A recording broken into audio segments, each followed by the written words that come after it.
തിരുവനന്തപുരം പേട്ടയിൽ നിന്നും കാണാതായി 2 വയസ്സുകാരിക്കായി വ്യാപക തെരച്ചിൽ. കുഞ്ഞിനെ കാണാതായിട്ട് 12 മണിക്കൂർ പിന്നിട്ടു. വിശദാംശങ്ങളുമായി പേട്ട പോലീസ് സ്റ്റേഷനിൽ നിന്നും MK വിനോദ് ചേരുകയാണ്. വിനോദ്, അതിനിർണായകമായ ഒരു മൊഴി നേരത്തെ ഈ പോലീസ് ലഭിച്ചിരുന്നു. ഇഞ്ചക്കൽ സ്വദേശികളായ ഒരു കുടുംബം ഈ കുഞ്ഞിനെ സ്കൂട്ടറിൽ കൊണ്ടുപോകുന്നത് കണ്ടു എന്നാണ് ഏറ്റവും ഒടുവിലായി മൊഴി നൽകിയിരിക്കുന്നത്. ഇതുമായി ബന്ധപ്പെട്ട അന്വേഷണങ്ങളും പരിശോധനകളും ഏത് തരത്തിലാണ് പുരോഗമിച്ചുകൊണ്ടിരിക്കുന്നത്?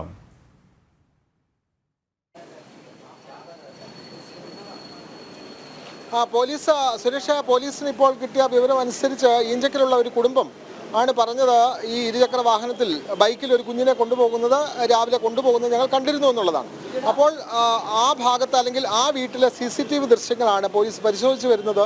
ഇനി സ്ഥിരീകരിക്കേണ്ടതുണ്ട്, ഇത് ആ കുഞ്ഞ് തന്നെയാണോ അല്ലെങ്കിൽ മറ്റാരെങ്കിലും അവരുടെ കുഞ്ഞിനെയും കൊണ്ട് പോയതാണോ എന്നുള്ള കാര്യം സ്ഥിരീകരിക്കേണ്ടതുണ്ട്. മാതാപിതാക്കളെ കാണിച്ച് ഈ കുഞ്ഞ് തന്നെയാണോ ഇത് എന്ന് പരിശോധിക്കേണ്ടതുണ്ട്. എന്തായാലും ഒരു സംശയം മാത്രമാണ് വന്നത്, ഇങ്ങനെ ഒരു കുഞ്ഞിനെ വാഹനത്തിൽ കൊണ്ടുപോകുന്നത് കണ്ടു എന്നുള്ള കാര്യം. പക്ഷേ അന്വേഷണത്തിൻ്റെ ഭാഗമായി ഇതെല്ലാം വിശദമായി പരിശോധിക്കേണ്ടതുണ്ട്. CCTV ദൃശ്യങ്ങൾ കൃത്യമായി പരിശോധിച്ച് അത് ഉറപ്പ് വരുത്തിയാൽ മാത്രമേ ഈ കുഞ്ഞ് തന്നെയാണ് അത് എന്ന് നമുക്ക് സ്ഥിരീകരിക്കാൻ കഴിയുകയുള്ളൂ. എന്തായാലും നിർണായകമായ ഒരു വിവരം തന്നെയാണ് ലഭിച്ചിട്ടുള്ളത്. ഇത്തരത്തിലുള്ള ദൃശ്യങ്ങളും ഇത്തരത്തിലുള്ള സാഹചര്യ തെളിവുകളും എല്ലാം പോലീസ് കൃത്യമായി നിരീക്ഷിക്കുന്നുണ്ട് എന്നാണ് നമ്മൾ മനസ്സിലാക്കുന്നത്. ഈ നാടോടി സംഘത്തിൽപ്പെട്ട ഒരു കുടുംബത്തിൻ്റെ കുഞ്ഞിനെയാണ് നഷ്ടപ്പെട്ടത്. 4 കുഞ്ഞുങ്ങളാണ് അവർക്ക് ഉള്ളത്. അതിൽ ഒരു പെൺകുഞ്ഞിനെ അവർക്ക് നഷ്ടമായിരിക്കുന്നു. അവർ ഇതേപോലെ തെരുവിൽ കിടന്ന് ഉറങ്ങുന്നവരാണ്, തെരുവിൽ ജീവിക്കുന്നവരാണ്. അപ്പോൾ ഇത്തരത്തിലുള്ള ഈ ജീവിക്കുന്നവരുടെ ഇടയിൽ അല്ലെങ്കിൽ ഈ ഒരു തരത്തിൽ ജീവിക്കുന്ന സമൂഹത്തിൽ നിന്ന് തന്നെ കുട്ടിയെ ഏതെങ്കിലും തരത്തിൽ എന്തെങ്കിലും വൈരാഗ്യത്തിൻ്റെ പേരിൽ തട്ടിയെടുത്തതാണോ അല്ലെങ്കിൽ എന്തെങ്കിലും പണം ആവശ്യപ്പെടാൻ വേണ്ടിയിട്ട് ചെയ്തതാണോ തുടങ്ങിയ കാര്യങ്ങളെല്ലാം പോലീസ് പരിശോധിക്കുന്നുണ്ട്. അതുകൊണ്ട് ഇതാരാണ് ഈ കുഞ്ഞിനെ കൊണ്ടുപോയത് എന്നതിനെ സംബന്ധിച്ച് കൃത്യമായ ഒരു വിവരം നൽകാൻ പോലീസിന് ഇപ്പോഴും കഴിഞ്ഞിട്ടില്ല. തമിഴ്നാട് അതിർത്തി, ഹൈവേ, അതേപോലെ തന്നെ റെയിൽവേ സ്റ്റേഷൻ, സമീപ ജില്ലകൾ, സമീപ സംസ്ഥാനങ്ങളിലൊക്കെ അന്വേഷണം വ്യാപകമാണ്, തെരച്ചിൽ വ്യാപകമാണ്. കുഞ്ഞിനെ നഷ്ടപ്പെടാതെ തിരികെ ലഭിക്കാനുള്ള എല്ലാ പരിശോധനയും പോലീസ് നടത്തുന്നുണ്ട് എന്നാണ് അന്വേഷണ ഉദ്യോഗസ്ഥർ നമ്മളോട് പറയുന്നത്. ഈ കുഞ്ഞിൻ്റെ ബന്ധുക്കളെല്ലാം പോലീസ് സ്റ്റേഷനിലുണ്ട്. അച്ഛനും അമ്മയും കുഞ്ഞു സഹോദരനും മുത്തശ്ശിയും എല്ലാം അവർ പോലീസ് സ്റ്റേഷനിൽ വന്നിരിക്കുന്നുണ്ട്. അവരോടൊക്കെ കാര്യങ്ങൾ പോലീസ് ചോദിക്കുന്നുമുണ്ട്. ഇവർ നാടോടികളാണ്, തേൻ വിറ്റ് ജീവിക്കുന്നവരാണ്. വർഷത്തിൽ 2 മാസമൊക്കെ ഇത്തരത്തിൽ കേരളത്തിൽ വന്ന് നാടോടികളായി ജീവിച്ചു പോകുന്ന ആളുകളാണ്. അവർ കുറേ നാളായി ഹൈദരാബാദിലായിരുന്നു, അവിടെ നിന്നാണ് കേരളത്തിലേക്ക് വന്നത് തുടങ്ങിയ കാര്യങ്ങളെല്ലാം പോലീസിന് മനസ്സിലായിട്ടുണ്ട്.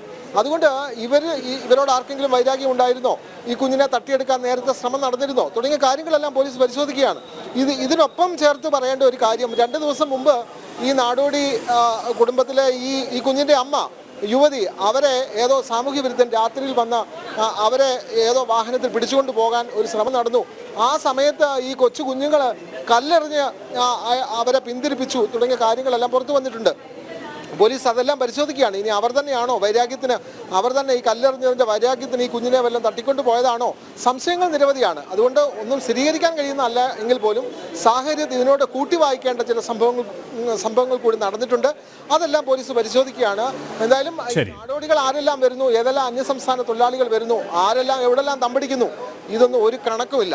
അതാണ് ഈ അന്വേഷണത്തിന് തടസ്സമായി നിൽക്കുന്ന പ്രധാനപ്പെട്ട ഘടകം. സുരേഷ്, ഏതായാലും ഈ കുഞ്ഞിനെ കാണാതായിട്ട് 12 മണിക്കൂർ പിന്നിട്ട് കഴിഞ്ഞു. പോലീസിൻ്റെ അന്വേഷണവും പുരോഗമിച്ചുകൊണ്ടിരിക്കുകയാണ്. എല്ലാ പഴുതുകളും അടച്ചുകൊണ്ടുള്ള ഒരു അന്വേഷണം, വ്യാപകമായ രീതിയിലുള്ള അന്വേഷണം തന്നെയാണ് പോലീസിൻ്റെ ഭാഗത്ത് നിന്നും പുരോഗമിച്ചുകൊണ്ടിരിക്കുന്നത്. നിർണായകമായ ചില വിവരങ്ങൾ, സൂചനകളുടെ അടിസ്ഥാനത്തിലാണ് ഇപ്പോൾ അന്വേഷണം നടന്നുകൊണ്ടിരിക്കുന്നത്. MK വിനോദാണ് വിശദാംശങ്ങൾ നൽകിയത്.